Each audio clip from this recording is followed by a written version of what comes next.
Brothers, in our religion, Allah Tabaraka wa Ta'ala orders us that we have to have a good relationship with Allah Azza wa Jal. At the same time, Allah Azza wa Jal orders us we have to have a good relationship with people. Meaning we have to serve people, we have to feed poor people, those they are living in a bad situation. As we have to pray to Allah Azza wa Jal. At the same time, we have to pay to poor people for the sake of Allah Azza wa Jal. Because those people, they are the creatures of Allah Azza wa Jal. And Allah orders us that we have to have these two relationships. That's the beauty of Islam. That is the beauty of our religion, that tells us that if you want to have a good relationship with Allah Azza wa Jal, this also should be with people, through people. Meaning, make a people as a bridge to reach Allah Azza wa Jal. What I mean by that is to serve them, is to help them, is to help those people, they are poor. This is the condition of being a true Muslim, a true believer, the one who is pious. Allah Tabaraka wa Ta'ala says in the Quran that those they are pious, those they are racing to reach Jannah, to reach the maghfirah of Allah, forgiving Allah Azza wa Jal. The first condition, the first character of those people they spend for the sake of Allah secretly and publicly. This is the first condition of being a true believer in this ayah. And the opposite is true too. The one Allah Tabarak wa Ta'ala says in the Quran that tells us that the character of kafir, of the one who does not believe in Allah, is not helping people, not helping poor people. That's what Allah Tabarak wa Ta'ala says in Surah Al-Ma'un. He said, أَرَأَيْتَ الَّذِي يُكَذِّبُ بِالدِّينِ. O Muhammad, haven't you seen the one who denies the deen of Allah, the one who says that deen of Allah is not true? This person is the one who drives away the orphan, the one who leaves the orphans, who does not care about them, and the one who does not encourage to feed masakin, the poor people.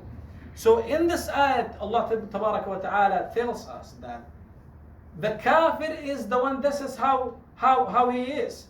He does not believe in Allah. Another character of this person, he does not help people. He does not help poor people. That is being a kafir. And this is what Allah Tabaraka wa Ta'ala says in another surah, in Surah Al-Haqqa, when Allah Tabaraka wa Ta'ala, in Surah Al-Muddathir, those they go to now, they go to hellfire. They ask, why you are here? What drove you to be here? Those people, they say that لم نكن من المصلين. We were not praying, and at the same time we were not feeding poor people. We were not helping people. These two things made us to be here. So brothers, a Muslim, a true Muslim, is the one who helps people, who helps poor people. That's how you become a true believer. Because it's easy. It's easy if today you can pray 100 rak'at. It's something easy. But I think the hardest this one is if you pay $100 for the sake of Allah, give it to poor people. I think this is harder because money is something attractive. We all work and we fight for the sake of money. So when you pay something for the sake of Allah Azza wa Jal, that means you are a true believer. And that's what the Prophet ﷺ says. He said, Sadaqa burhan. He said, charity, donation, helping poor people is a proof of your iman. That means you are a true believer. Why? Because when you take out some amount of money and you send it to poor people, to those that are really in need, while you worked really hard to get this money, this amount of money, and you really love this money, and when you say, no, I want to send this money to poor people, to help people, that means you're a true believer. That means money is not in your heart, money is under your hand. You can control it. Money does not control you, you control money. Meaning you are not the servant of your money is your servant. Meaning, you are not the slave of your money, just collect it and just protect and preserve it. Meaning, money is your slave. Meaning, you can do whatever you want with your money.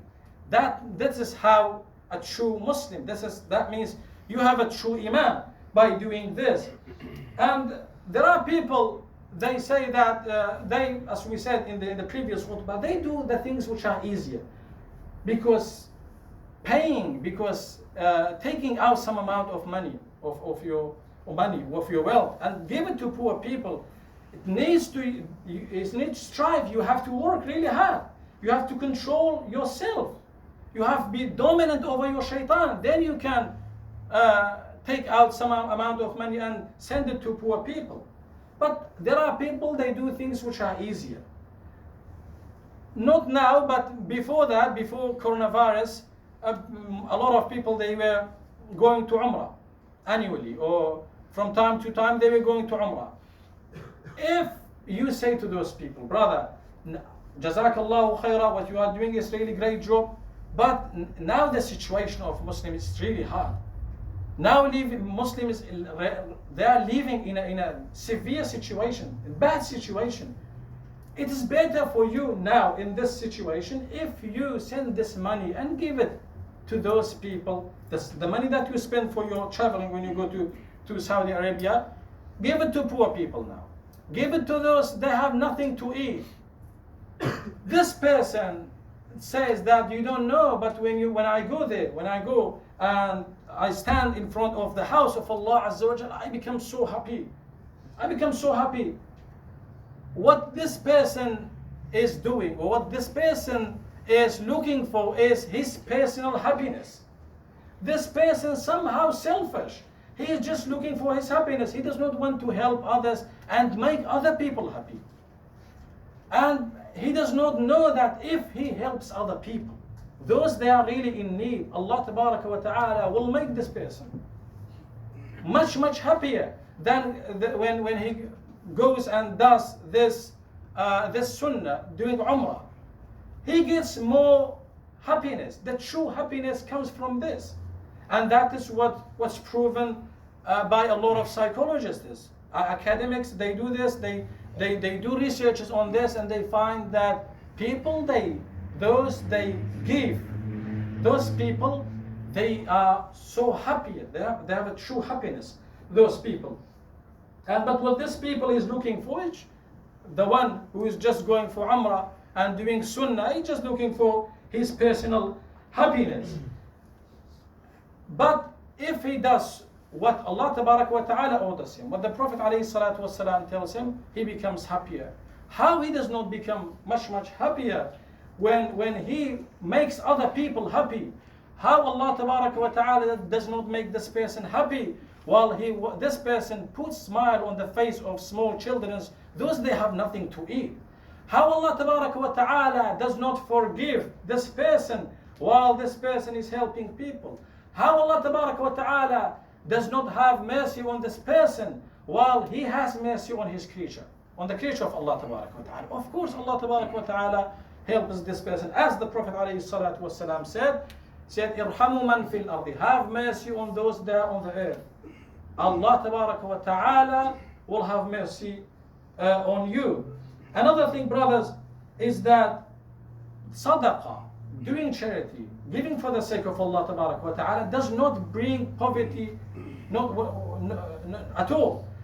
Because this is what the Prophet ﷺ says. He said, مَا نَقَصَ مَالٌ مِّن صَدَقَةٍ. A wealth that a person that he has, does not decrease by giving charity, by giving to poor people.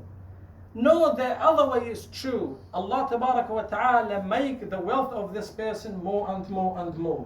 That is what the Prophet ﷺ said. And this is in dunya. And on the day of judgment, he gets much, much better, which is Jannah, which is Ridwanullahi Tabaraka wa Ta'ala. Another thing, brothers, this is the last point, is that giving, as long as we talk about Sadaqa, giving to poor people, when we talk about this, is not appropriate, it's not suitable for someone who is rich, who Allah Ta'ala has given him a lot of wealth. It's not appropriate for this person when it comes to sadaqah, gives just a few dollars. Look at this beautiful story. There was a alim, his name was Al-Layth ibn Sa'ad. Al-Layth ibn Sa'ad, he was one of the great scholars. He was in the level of Imam al-Shafi'i, Imam Malik, and other great scholars. And at the same time, he was rich, he was tajir, he was businessman. This person, he's trading honey. So one day, a woman came to him, came to Al-Layth. She said, "Oh Imam," with a small dish, she said, "Oh Imam, can you give me some honey because my husband is sick?" And people, they say that if he uses honey, Allah Ta'ala will give him shifa. Can you give me some honey? He said to his servant, Imam Al-Layth, he said to his servant, "Go and bring a barrel full of honey and give it to him." And the man did that, and then the lady left the place. And then he said to him, he said, "Oh Imam, she only asked you to give her, just a small amount of honey. Why you are giving her a barrel full of honey?" He said, look at this beautiful response.